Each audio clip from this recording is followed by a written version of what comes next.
आप सभी का रजनीश की चौपाल में बहुत स्वागत है।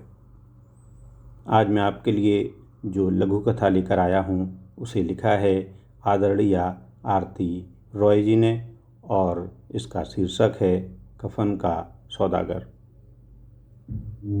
थानेदार ने उन्हें रिहा कर दिया था, लेकिन एक बार फिर आत्मसम्मान आहत हुआ था। धवल चांदनी रात थी। थाने से लौटकर अपनी कुटिया की ओर जाने की हिम्मत नहीं हुई। धीरे धीरे गंगा किनारे टहलते हुए बहुत दूर निकल आए। अपनी बदनसीबी पर चीख चीख कर रोने का मन कर रहा था। हे गंगा माँ, किस अपराध की सज़ा हमें देती हैं आप? माँ, आज पूरा विश्वास हो गया कि इंसान अपनी सोच से नहीं चल पाता। कई सालों से तेरे सहारे मेरे जीवन नैया आगे बढ़ रही है। बुढ़ापा और अपनों की उपेक्षा का दंश नहीं झेल पाने की वजह से तेरी लहरों में विलीन होने आया था, तो बिरजू ने मुझे बचा लिया। काश उसी दिन तुम मुझे शरण दे देती तो आज चोरी के झूठे आरोप से बच जाता। सब कुछ तेरे हाथ में है। एक बार फिर मुझे जीते जी मार दिया। सोचते सोचते आंसुओं की धारा बहने लगी। एक एक कर सारी घटनाएं याद आने लगी। चोर चोर का हल्ला सुनकर जैसे ही सागर अपनी पोटली सिर पर उठाए तेज कदमों से अपनी झोपड़ी में घुसने लगे, भीड़ ने हमला कर लात घूंसों की बारिश कर दी थी। कुछ समझ में आता इससे पहले सिपाही उन्हें पकड़कर थाने ले आए थे।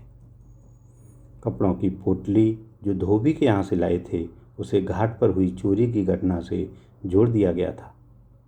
पूछताछ शुरू हुई, परंतु सागर के पास झोपड़ी से बरामद कपड़े कहाँ से आए, यह जवाब नहीं था।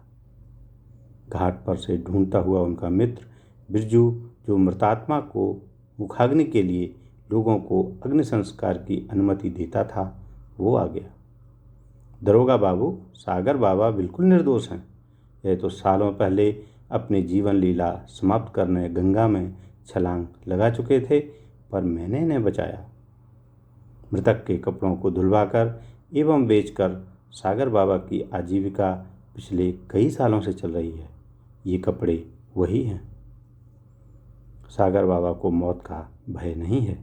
मेरे परम मित्र सालों से शमशानवासी मेरे सुख दुख के साथी हैं। उसकी बात अधूरी रह गई। थानेदार ने डपटते हुए कहा, साफ साफ कहो ना, यह कफन का सौदागर है। कफन का सौदागर? इससे बड़ी गाली अब इस जन्म में और कुछ भी नहीं हो सकती। सागर एक बार फिर निर्मोही बन गंगा में समाता चला गया। लघु कथा समाप्त हुई। आप सबके कीमती समय के लिए बहुत धन्यवाद।